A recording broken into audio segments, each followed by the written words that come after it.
In this video, I'm going to give you an introduction to the public domain and just give you a brief outline of how you can use public domain works to create your own work from that.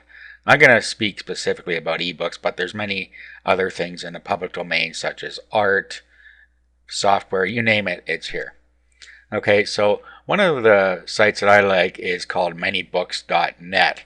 It has actually taken a lot of the things from Project Gutenberg, which is the main source of public domain works, and it's made them a little easier to navigate through.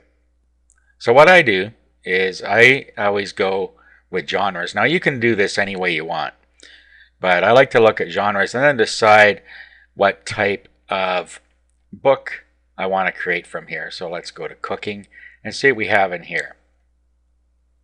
Okay, so you can look through these until you find something that looks interesting to you and that you might want to create a product from.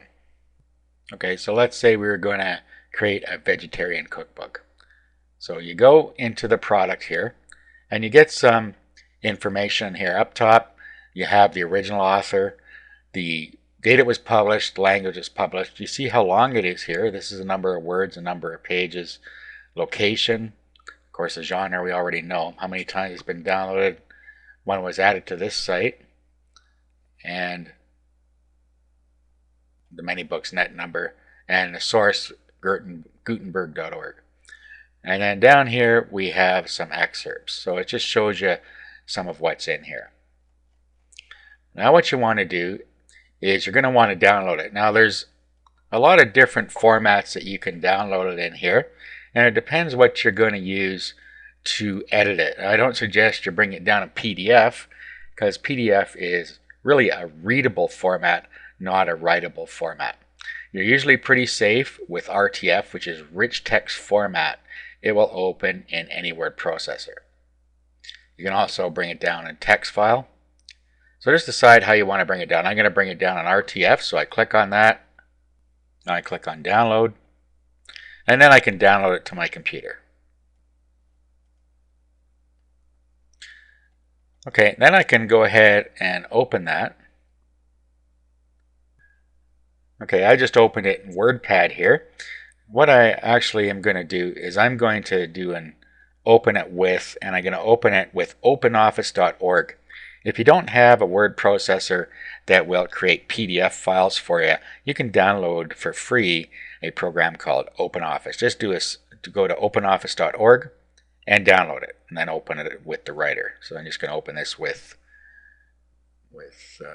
OpenOffice. Okay, so I'll select openoffice.org here. We'll open it up. Okay, and we have more robust features in here. Okay, so there's some stuff in here. Now, what you're going to want to do, first of all, is rearrange the book. As you can see here, this is a real jumble here. So you'd have to go in and really fix up any text errors and reformat it. Now in this case, I noticed that when I opened it with WordPad, it's actually formatted correctly. So what you might want to do is just save it in WordPad and then reopen it. So what we'll do here is we'll just save as, and then we'll just give it a different title here. So let's call it Cookbook.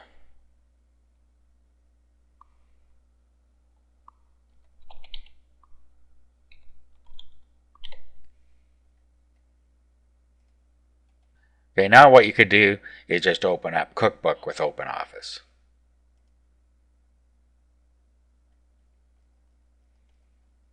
Okay, and as you can see, it has straightened out the formatting for us. So then we could continue with editing the ebook. Okay, so what you're going to want to do at this point is go through it, see if there's anything that you want to change. There likely is. And like language and stuff, for instance, is different now than it was in, say, 1906 or 15 or whenever this was made. So conversational language has changed since then. So you're probably going to want to go through, read this, and change anything to make it more modern. You also decide what content you want to put in here, any other changes you want to make. Then, of course, what you're going to want to do is have some graphics created. Okay, the graphics, you can put pictures in with the recipes, for instance. Need a graphic for the book, and you're going to need a graphic for the website you're going to sell it off, if you are in fact going to sell it off a website. And then, of course, you're going to need to make a table of contents.